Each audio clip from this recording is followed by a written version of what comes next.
This is Sarah Stewart Holland. And this is Beth Silvers. Thank you for joining us for Pantsuit Politics.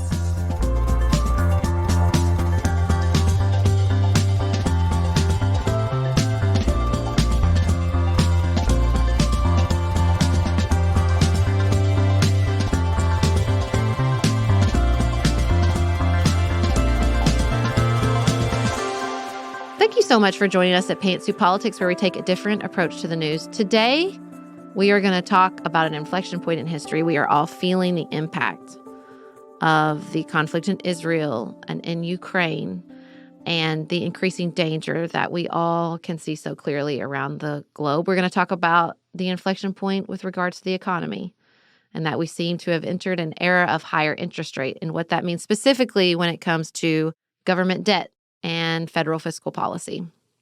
And then outside of politics, we got a lot of love and lightness that will hopefully balance out the heavier first two segments of the show. We're going to talk about our fantastic weekend in Paducah, Kentucky.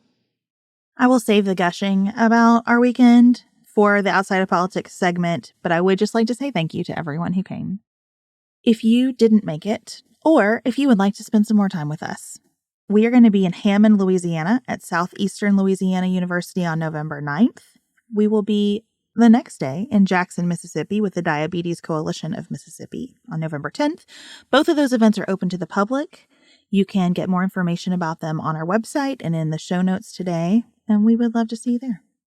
And listen, if you are still recovering from our Pete Buttigieg interview, if you came to Paducah this weekend and you're like, man, I just need to come down from the excitement, we just got one more quick little thing for you that I've been keeping a secret for months, Beth. Actual months. You have. Earlier this year, I was interviewed by Hillary Clinton for her podcast, You and Me Both.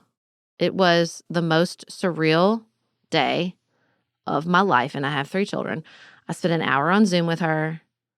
She was absolutely wonderful to me. She kept acting like I had wisdom to impart to her, and it was all I could do to be like, I don't have anything to tell you. I'm just parroting back what you have taught me over the course of my life. Sarah. Beth's making a face. You have things to share with everyone, and you know that about yourself. She brought them out of me. She believed in me, and I made her laugh, which is the best feeling in the whole world because Hillary Clinton has one of the best laughs in American life.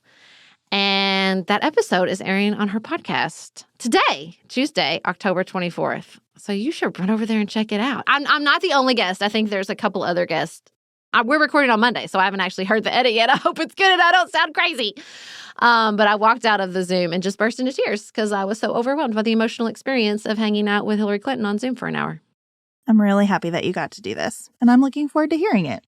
And we're working hard to get her on our show because she did promise me on the Zoom that she would come on Pantsuit Politics, but she has a lot of people between her and her schedule, so we're working on that now.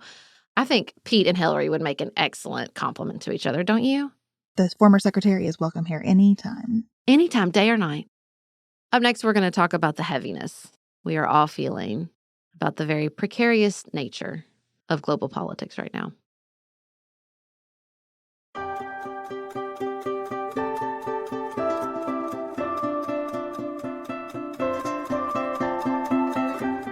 We're facing an inflection point in history. One of those moments where the decisions we make today are going to determine the future for decades to come. President Biden used a primetime address on Thursday night to tell the American people that things are changing. We are in a time of global transition, and the stakes are very, very high. And then, Beth, you sent me a piece by Bill Kristol. He opened with a quote from Lenin. There are decades when nothing happens, and there are weeks when decades happen. And that certainly feels like the last couple of weeks we've had. I think that's true. Axios has also been doing these roundups that look at the world right now. You have this threat of the conflict between Hamas and Israel threatening to expand throughout the region. You have Vladimir Putin going to Beijing and being praised at China's Belt and Road Summit. You have all of these situations across the world that in an instant could become much more volatile. And so even as in September, this is the point that Bill Kristol makes so well, we felt like the world was fairly stable. In October, it's become clear that there was always an underlying fragility to that stability, and the fragility is currently exposed.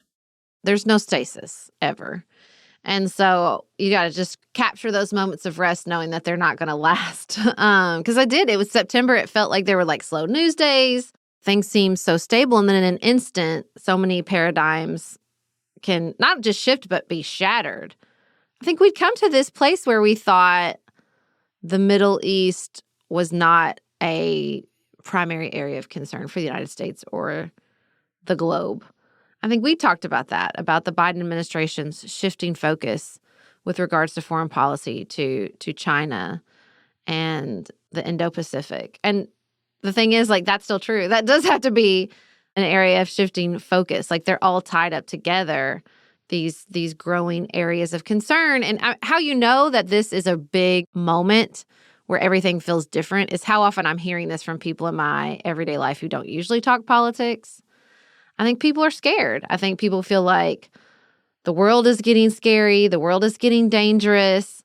I think these two wars in both Israel and Ukraine have put people in a place of sort of alarm and fear and concern that the world is changing. And look, that's true. I think that's true. That's always true. But that it's also becoming more dangerous. Because so many Americans are so intimately connected with all parts of the world, because there are so many people in the United States who are related to and love Ukrainians and Russians, who are related to and love Israelis and Palestinians, who through history are connected to many of the unfolding events, and through our own recent history have a response to terrorism, have a response to hostage taking. We're just going to feel it all. I think that in one category, I think about that sense that we're going to feel it all and being really mindful of that and sensitive to it and appropriate about it. And then on the other hand, I think about what actually witnessing that means. I'm finding myself pulling away from the day-to-day details of what's unfolding in both Ukraine, and that's been true for quite a while for me, and also now in Israel and Gaza, because the internet has made me so distrustful of the day-to-day accounting of what's happening. And as I watch stories develop where, some horrific detail emerges, the bombing of a hospital, the beheading of babies, and then there's this series of stories with recriminations and retractions or walkbacks, or perhaps this happened, perhaps it didn't. I just am trying to realize that level of attention that feels possible to us because of the internet is still not as accessible and accurate as we want it to be, or I don't even know if we want it to be, right? It's like you said, it's more than our souls can carry. But it feels like we should have a constant, reliable accounting.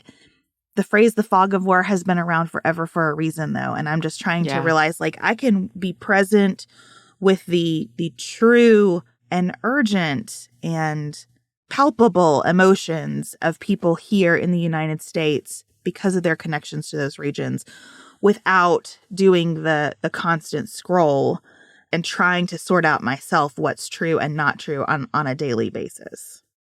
Yeah, there's two things there that I think are so important. I mean, when we talk about the world getting more dangerous, as a person who experiences the world, makes sense of the world, really just prioritizes travel, I just think about how many parts of the world you could go to 6 years ago, and now you can't. I wouldn't go to China.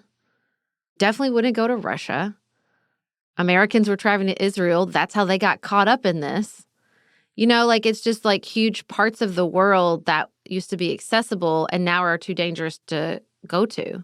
And I remember when we went to Europe, my dad was like worried because of the Ukrainian conflict. Like, it feels like larger and larger areas are off limits because they're dangerous. And so that's such an intense, pragmatic way to feel that. Just to say, like, I used to have the world at my footsteps, and now there are just whole sections of it I can't go to. Even if you weren't planning to, it does feel like the danger is becoming more palpable. And then to your point about the fog of war, I think that's so true. The New York Times printed a big editorial note about their headlines surrounding the bombing of the hospital, which now based on, intelligence from France and Canada, AP video analysis, it looks very clear that it did not come from the Israeli defense. And, them saying basically just the way we phrase the headline, the social media alerts, I thought that part was very interesting. We have to think about the fact that this shows up in everybody's phone and people are going to see it who never open the app and read the story.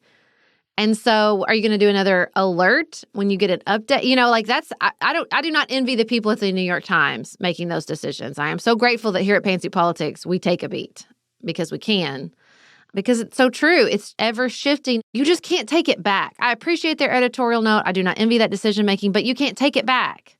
You can't take it back. You can't unpave that neural pathway that sort of got laid in that moment. And even if they could, there's just people that are never going to believe it anyway. So dealing with the way people, just basic human psychology, much less before you layer social media on it, much less before you label misinformation and AI-created videos. That's a very intense, informational environment to coexist with the fog of war that's been around for thousands of years, where we're trying to sort out what's happening. This sense of increasing danger and the world at an inflection point and our heartbreak and heaviness, the heaviness I think we all feel surrounding it, it's well placed. It's well placed. When you were talking about that pragmatic reality of our travel being limited by these events, I want to make sure to say that we recognize people live in these places that are dangerous. Mm-hmm.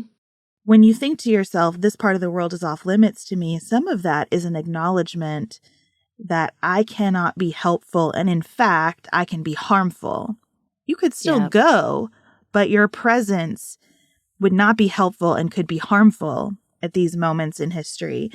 And that's how I think about the discussion unfolding about these conflicts as well. There are places where even participating in a comment thread is not helpful and could be harmful to someone. It's so difficult to step back and have the humility to say, and this is all I feel right now, I do not know what the path forward should look like here. One of our listeners, Eric, sent me a screen grab from one of his friends' Instagram stories that said something like, we don't have to have a hierarchy around empathy, but there is a hierarchy around intention.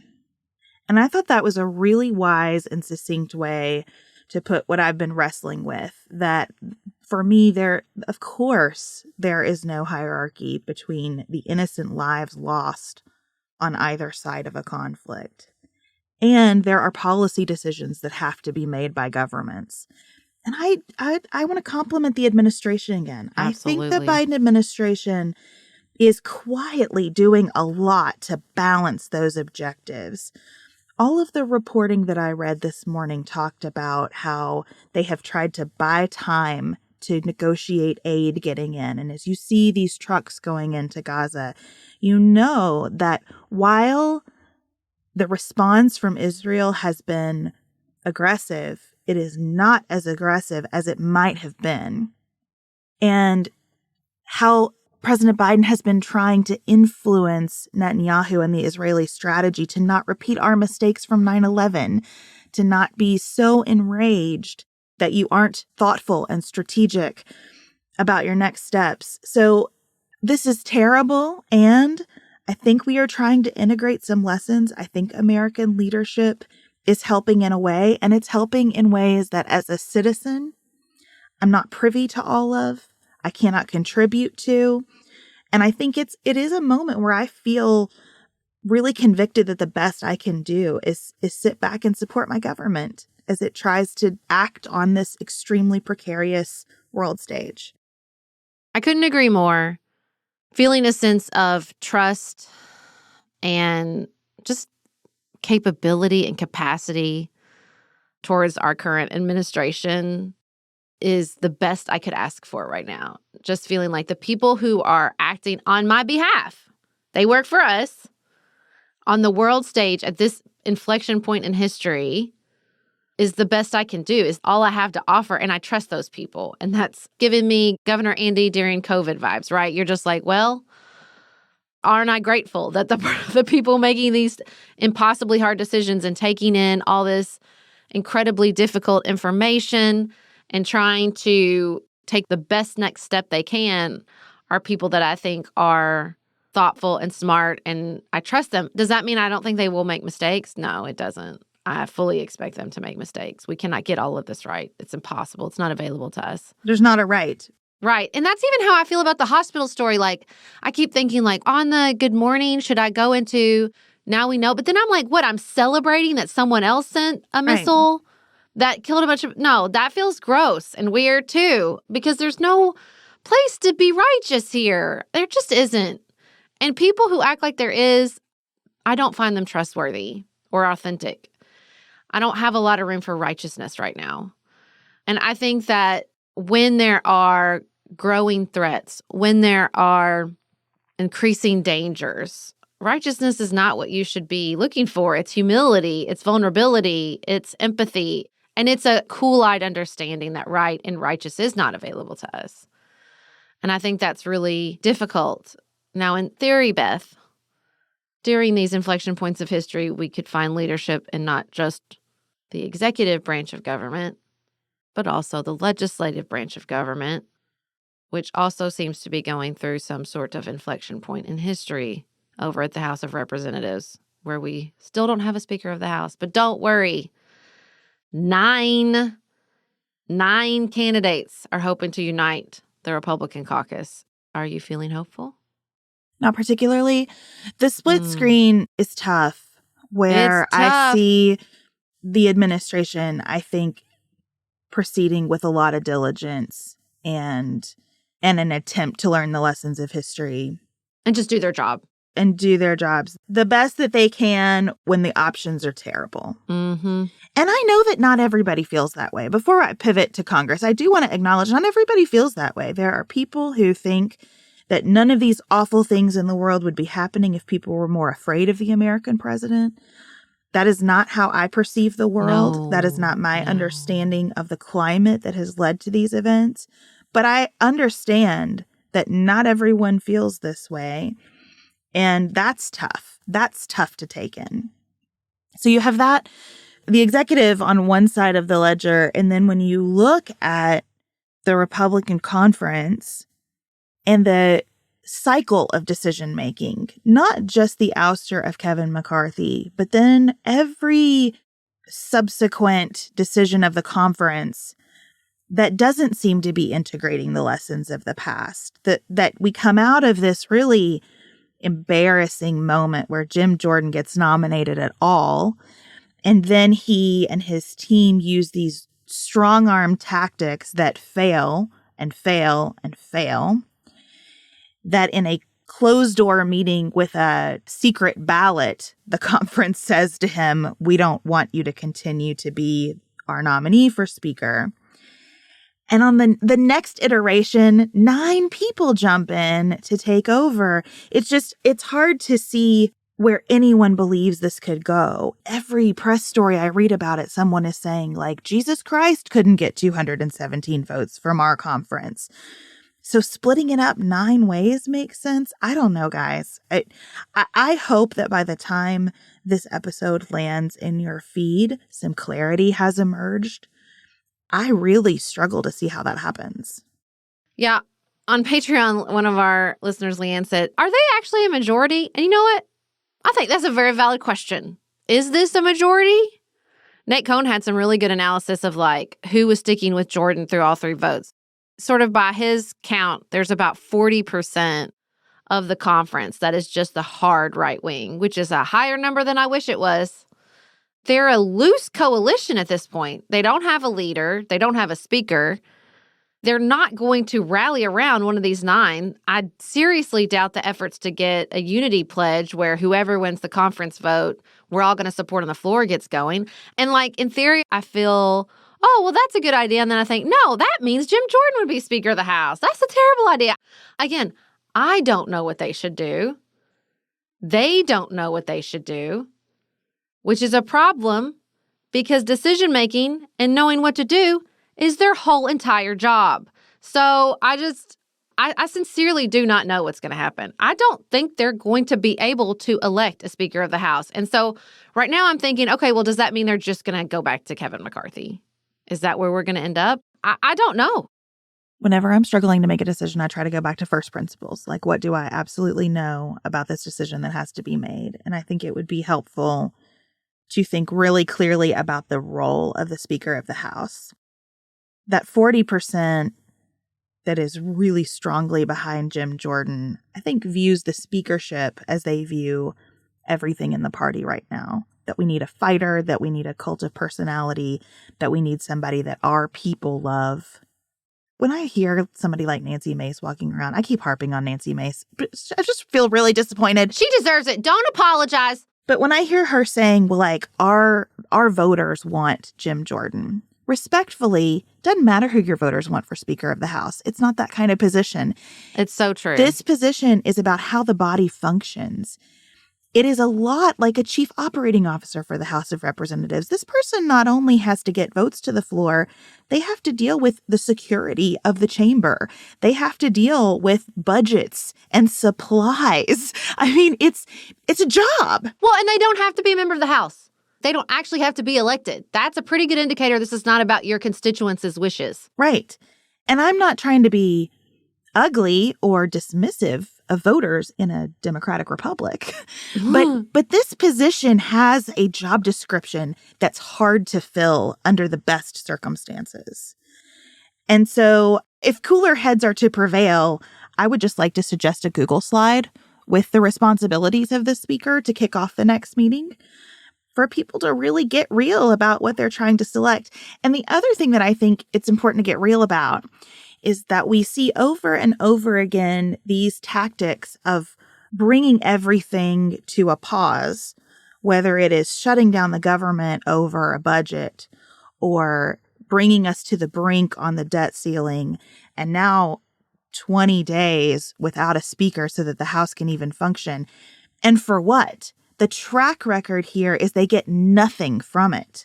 There is no accomplishment on the other side. No money is saved when we shut down the government. It cost us more money that period that things were stalled out.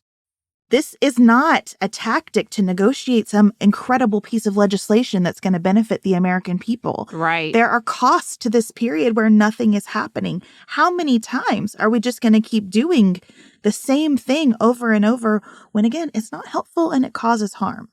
I mean, if I could get in front of the conference, they're having a vote today. If they gave me the mic, they won't. They never would. But if they did, I would put on my strongest mom voice and say, you have sowed division for decades and you dare to stand up here and talk about uniting yourselves. This is what happens. It matters what you say and how you act, even if it's on Fox News and you know you don't mean it. Like, you cannot do this for years and years and years. Depend on division as your primary organizing tool, and then expect to get up there with a straight face and talk about uniting your Congress. Karma is a bitch. That's like 20-year-old Sarah. I can really get in that space with I'm like, you deserve every minute of it. But 42-year-old Sarah knows that my Apple wagon is hitched to their damn cart. And I'm like, get it together. Get it together. Come on. The fact that we can't do anything, but you know what? That's been true. That's been true the whole time, this division. The consequences were playing out for everybody else, and it's finally come home to roost, and now they're struggling. And there is a part of me that's like, of course it is. Of course it is. Did you think this was all play acting? But I think some of them did, truly and honestly. I think some of them still do. It's just so infuriating. I feel like the last 3 or 4 times we've talked about this, the only phrase that comes into my brain is just this giant billboard that says, sober up. Stop with the game theory. Stop. Just, this is all very real. At some point, our markets are going to react to this. Mm-hmm. Our enemies. I think already across the globe, people have to be looking at this situation and wondering how reliable the statements our administration makes are. You know, when President Biden is out there promising American support for Israel, for aid to Gaza, for Ukraine, Congress must write those checks. And at home, when people are complaining about whatever they're complaining about in a given day, much of it legitimate, we have to have a functioning Congress to solve those problems. A good speech that makes everybody feel better even isn't going to do it. So I don't know. Again, maybe you should go in with the righteous 20-year-old Sarah mom voice, and then I could come behind with the PowerPoint and we could try to bring things together. But it's a tough lift right now. So I guess we'll just continue to pay attention to this slow roasting dumpster fire and hope that there are developments, positive ones, we can talk about on Friday's show.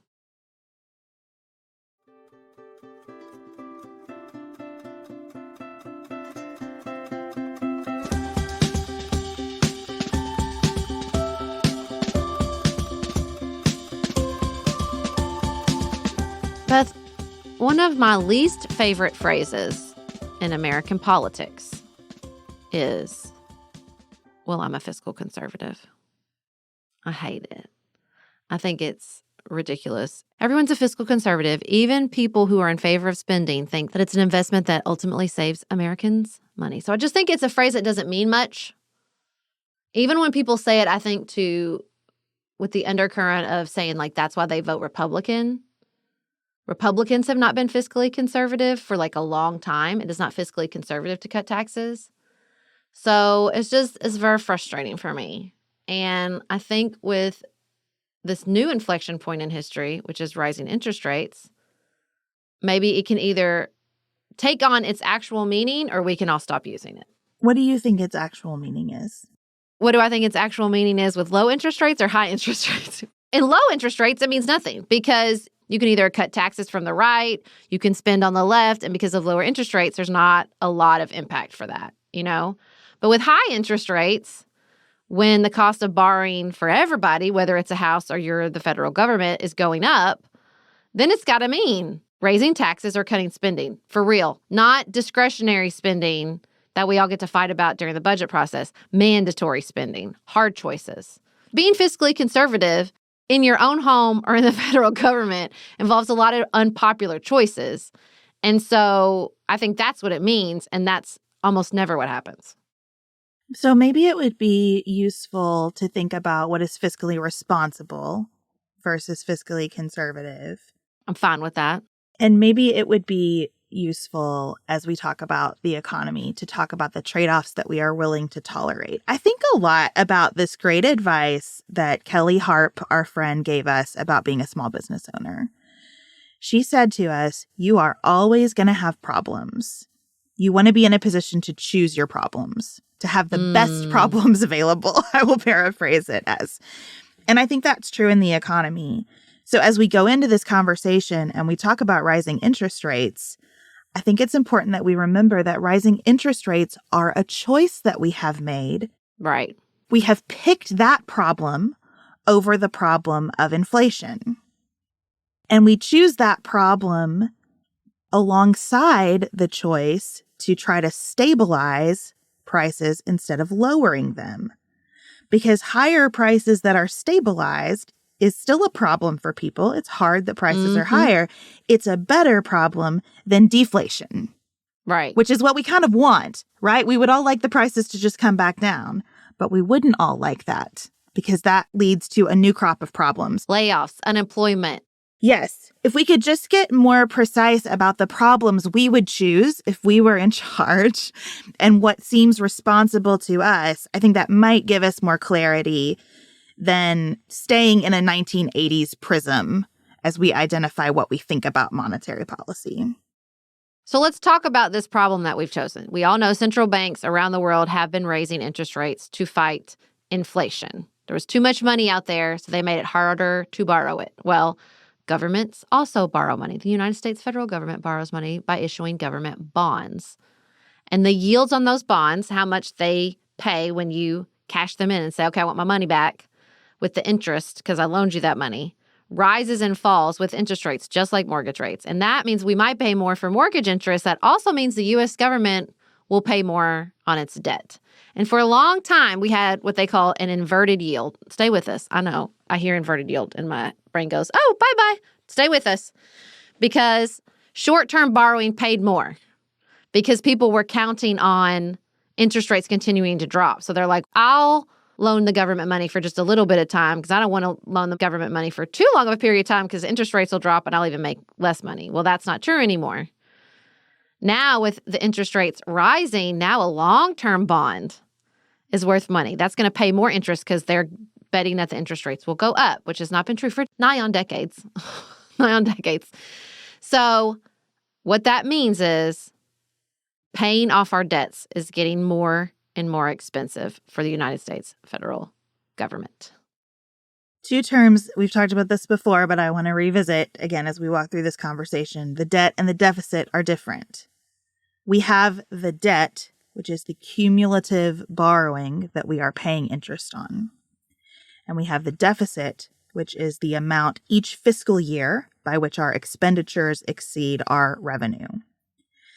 And we have been running at a deficit, so annually spending more than we are taking in revenue since the 90s. We did have a balanced budget in the 90s. But the problem is when we're running at a deficit every single year, that debt continues to rise and we're not making any headway. So we're paying interest, we're not paying down the principal, and we are adding to that amount of cumulative borrowing. I don't mean to be insulting about this. We kind of toss those terms around and it's easy to conflate things that are quite different.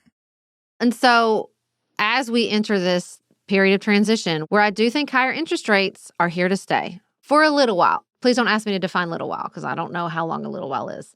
Moving target. But in 2007, the federal government debt was 35% of GDP, and now it's 3 times higher because we're spending more and it costs more to borrow the money to spend that money.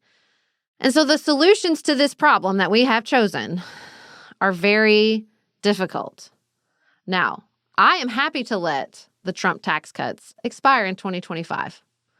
Also, my name is not on a ballot anywhere, so that's a very easy choice for me to make. But that's the first, I think, of these hard choices that we're going to have to face with this problem that we have chosen.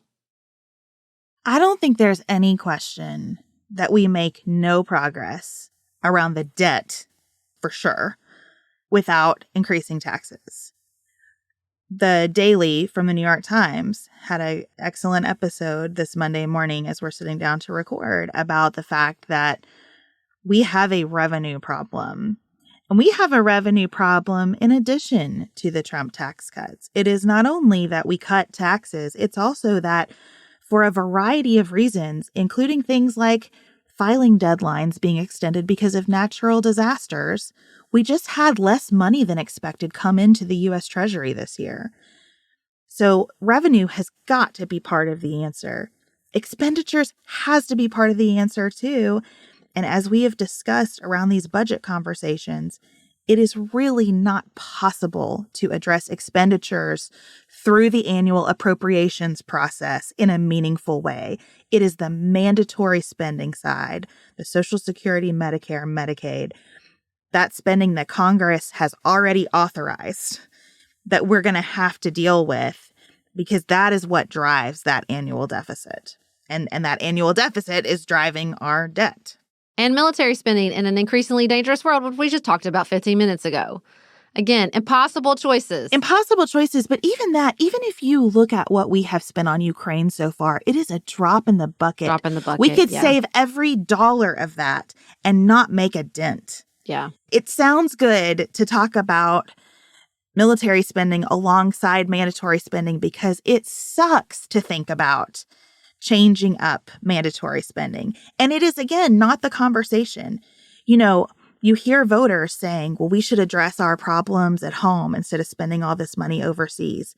We are addressing our problems at home. That's what's costing us so much money. Yeah. It is not the foreign aid that drives these numbers for us. It is not. And we need to be clear-eyed about that if we're going to have any kind of opportunity to make solutions. And when we talk about solutions to this, we're clearly not talking about in this Congress. No. This is exceptionally difficult work that people very committed to details are going to have to do.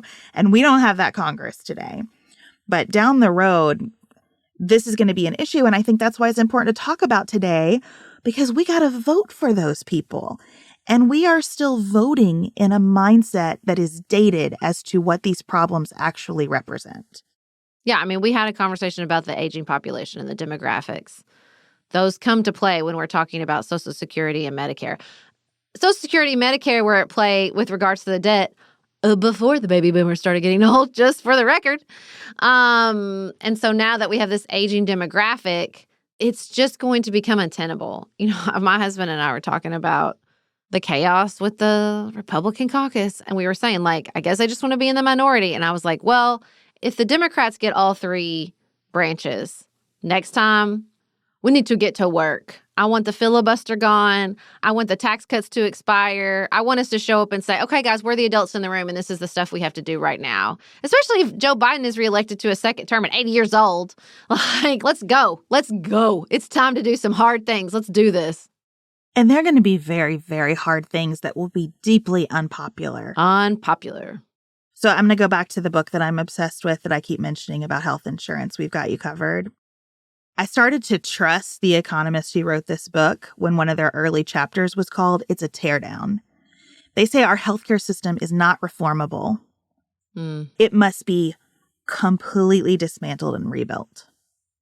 And I'm not talking about like every single hospital, right? But the mechanisms by which we pay for healthcare, the entire approach does not work. And there are not incremental steps to reform it. And I hate that message. I love incremental steps. I love incremental change. I think most people's brains are not wired for anything else. I think this is the truth about Social Security and Medicare and Medicaid as well. I don't think there is an incrementalist approach here. That's very radical. I know. And nobody wants to talk about it. But I think we are going to have to adjust to a new reality of all of us living longer, of the workplace changing, of the economy changing. I don't mean that we shouldn't have a social safety net. We should have a better one that suits the conditions of the world that we live in today. But we're going to have to go back to the drawing board and think about, knowing what we know right now, what is the approach that gets us there? I don't know. Your wish list is big. I was just hoping for a Macron, somebody rolling in and being like, we're raising the age. Everybody get on board. This is what's happening. You want to tear it down? Whew, I don't know. Do you remember how people used to spit on representatives during Obamacare? Yes. I do. I was traumatized. I said the words deeply unpopular and I meant them. We will not tolerate any level of change to these systems. That's why no one tries. And so the people who are thinking about it, I hope will think seriously enough to think big, you know? Yeah, that's true. What if to this very specific issue of the bond yields and the growing percentage of debt as related to our GDP, what if we did like Japan? What if we capped the bond yields? What if we just said, okay, look, you borrow from the federal government, you don't get rich quick. Well, it's not rich because it's a long-term bond. But you know what I'm saying? Like we say, look, there's a limit. There's a limit to how much interest we're going to pay because we're the United States government and we can. I don't think that's a bad idea. I don't think it's a bad idea either, but I also only know enough to know that I can't fully predict all the ramifications of that. Well, I understand that it would become a less dependable form of investment, right? I mean, this is the appeal of a U.S. government bond is, they're going to pay, and they're going to pay if the interest rates go up. That's how you get long-term bond. Like, I get it. I know enough to be dangerous. And I know that Japan is not always an economy to be jealous of, although right now they're looking good. But they're also dealing with, and have been for a long time, dealing with some of these problems. I mean, they had like negative interest rates at some point. Like it was wild, right? And so I don't know. I'm just curious. I mean, curiosity seems to be a good place to be in for me. This is why I've never found modern monetary theory very appealing. I fully understand that borrowing money for the federal government is different than me, Beth Silvers, going to get a loan from the bank. I also understand that borrowing money, at least in the culture that I was raised in, has this negative connotation of debt, But there are people raised in families where the culture is use leverage. It's smart to borrow money.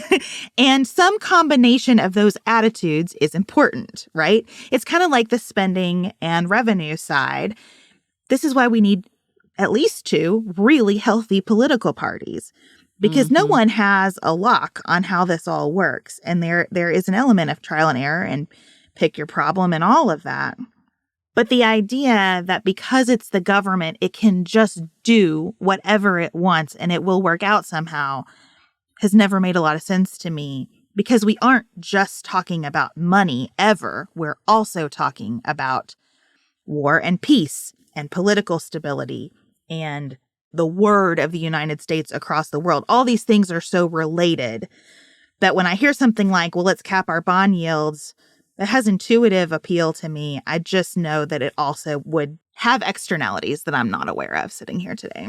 Look, there are some very smart economists between modern monetary theory, and they also understand the externalities. And it's easy to sort of like break that down in a way that's like, just print the money. What's the big deal? But they acknowledge the externalities. I think that they just don't emphasize them. They don't put the same weight on them that other economic theories do. And I, for the most part, think they're right. What's appealing to me about modern monetary theory is this sense that, like, the bold-faced acknowledgement that we are different. Now, what is interesting to me about this inflection point in history is I think so much economic theory, not just modern monetary theory, but like, I don't know, the last decade of economic theory was built around this assumption of low interest rates. I actually think higher interest rates are encouraging. I did not want to end up in a negative interest rate situation. You can only drop them so far, and then you lose that tool. So in the name of balance and ebbs and flows, I know it sucks. I'm talking because I have a house that I refinanced during COVID at like rock bottom interest rates. I acknowledge that. And if that did not happen for you and the timing because of when you were born and a million other factors didn't work out, it sucks to have high interest rates. But at the same time, like, you know, I remember my mom talking about when they bought the house I grew up in, they were like psyched to get like 7%. They thought it was like a dream come true because they used to be like 20%, you know, like, I'm encouraged by some of that ebb and flow. I don't think it's the end of the world. I actually think it was a more dangerous environment to exist in perpetuity in low interest rates where there was all this money flowing everywhere. I think that's why there are some industries really, really struggling right now, media being one of them, because the money was too cheap. Yeah, I think that's right. The money was too cheap. Money's not cheap, or at least it shouldn't be. So I think it's hard and it's scary and it leads to a lot of really, really difficult choices. But I don't think it's the end of the world. I think the danger we were talking in the first segment deserves our emphasis, not necessarily interest rates, which I think are important, but not the end of the world. Well, to underscore your point, higher interest rates puts a tool back in our arsenal that we've been missing. Right.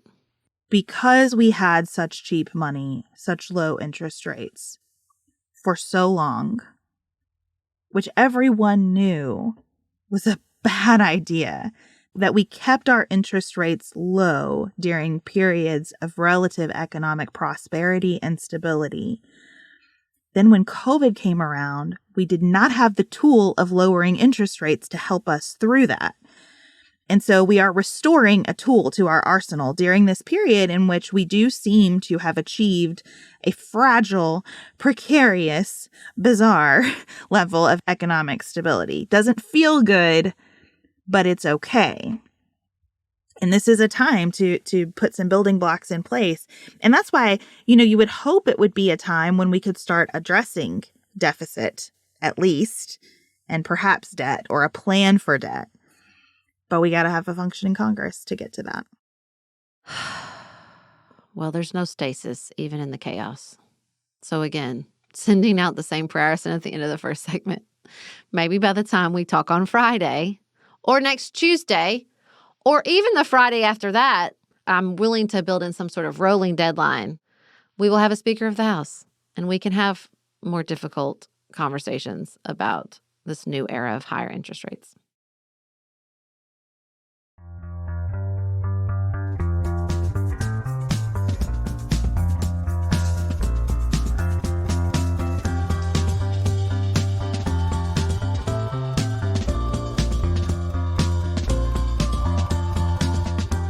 guys, the fact that we just discussed bond yields, considering the total and complete lack of sleep that Beth and I are both functioning after the amazing weekend we had in Paducah. I mean, they already made us Duchesses of Paducah, so I guess we do have the awards we deserve for this intellectual effort. It was a wonderful weekend, and I did wake up this morning thinking, I don't know that our show topic is a good plan today. But we did it. We did it, everybody. Yeah, I had a little eye-raising moment at past Beth and Sarah for the schedule, but we did it. We made it. We did it. You guys, I said this on the Good Morning this morning, and I'm going to say it again. If you are experiencing FOMO, it is well placed. We had the most special weekend. Everyone was changed. We sang the Judds. We did karaoke in a dive bar. We laughed. We cried. We sang. We danced. We ate. We shopped. We just loved on each other. I got to hold a baby, the sweetest baby. It just, everything good. Everything good happened this weekend. I love it. Anytime we get to meet listeners in person, it's wonderful. This was a very, very special weekend, though. Yeah. It just was a different level. This wasn't a meet. This was a hang. Yeah. This was just a good hang. That's what happened from Friday to Sunday. We were hanging. I was driving home all 6 hours of it last night. So overwhelmed by how generous everyone was with us the whole weekend, everywhere we went, everything that we did. And I just found myself wishing that we could put out into the universe today a call to just hype the people who don't get it like we do. Like, I wish every person could have one night a year where people say, like, with their applause and their cheers and their hugs and their tears, like, the work that you do matters. And they say it so specifically. You know, people come up to us and they talk about a phrase that we used or a conversation we had. This is how what you do impacts my life. And so if you can find a way to just say that to somebody today who never gets to hear it from a big crowd, I wish you would. It changes me to be in that atmosphere. And I think it would change all of us if more of us got to hear, hey, I work on my computer every day and you, IT person, make that possible. I never worry about the software because of you. You know what I mean? Like, just, there are so many people who deserve this more than you and I do. I wish everyone could have it.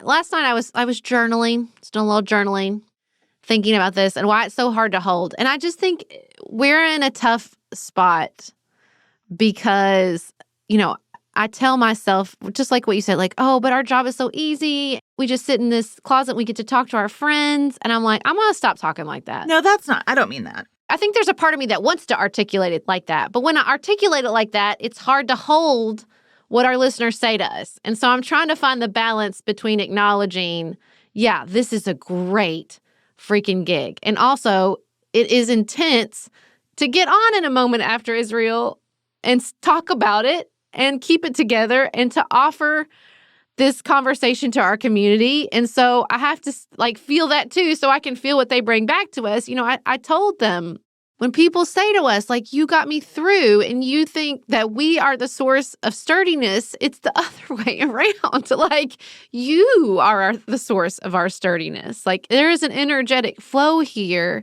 and I never, ever want to minimize that.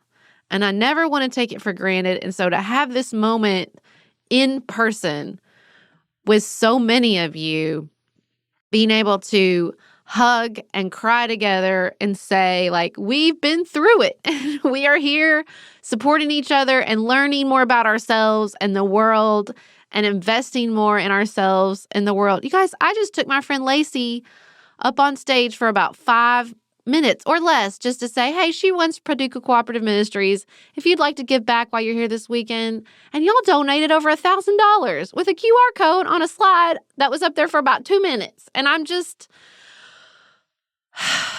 overwhelmed. I'm overwhelmed, and I'm trying to find a way to whelmed. Is whelmed a word? Just trying to find a way to be just whelmed. And it's very difficult.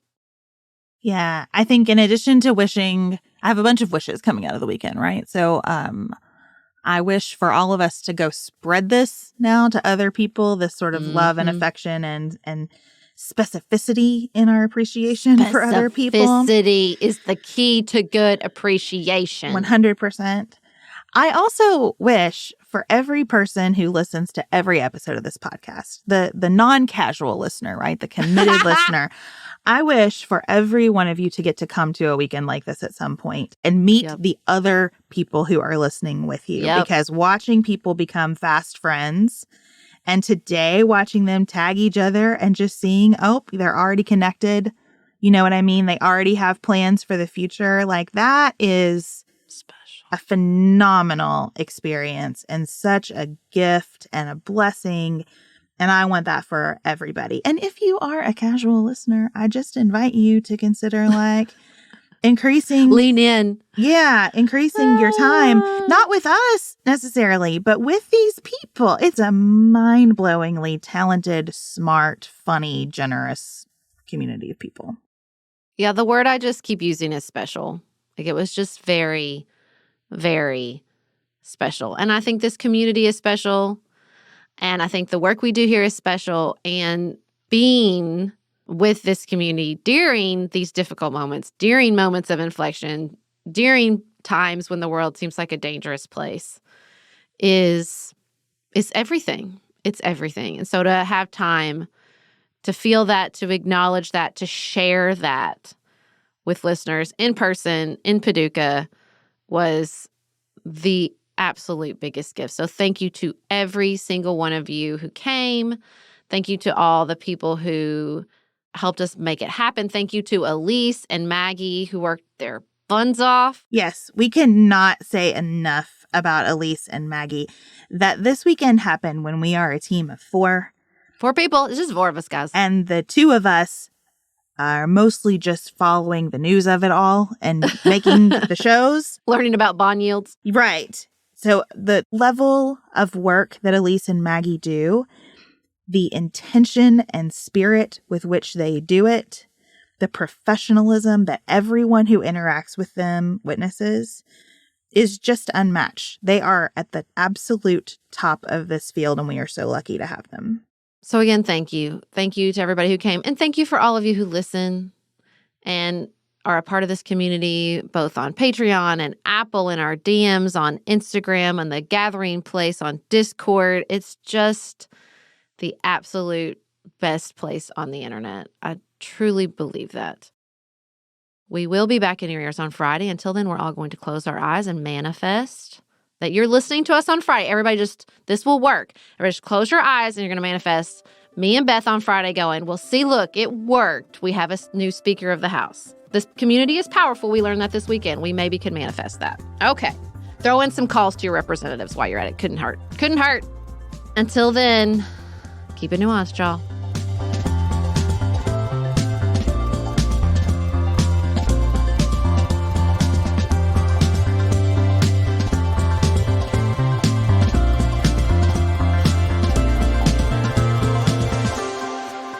Pantsuit Politics is produced by Studio D Podcast Production.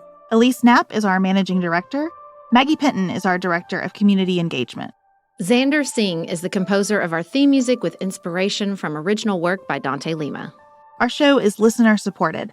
Special thanks to our executive producers: Martha Brunitsky, Allie Edwards, Janice Elliott, Sarah Greenup, Julie Haller, Tiffany Hassler, Emily Holiday, Katie Johnson, Katina Zuganellis-Kasling, Barry Kaufman, Molly Kors, Catherine Vollmer, Lori Ladow, Lily McClure, Linda Daniel, Emily Neasley, The Cousins, Tracy Putoff, Sarah Ralph, Jeremy Sequoia, Katie Steigers, Karen True, Annika Uvaline, Nick and Elisa Valelli, Amy Whited, Emily Helen Olson, Lee Shea McDonough, Morgan McHugh, Jen Ross, Sabrina Drago, Becca Dorval, Christina Quartararo,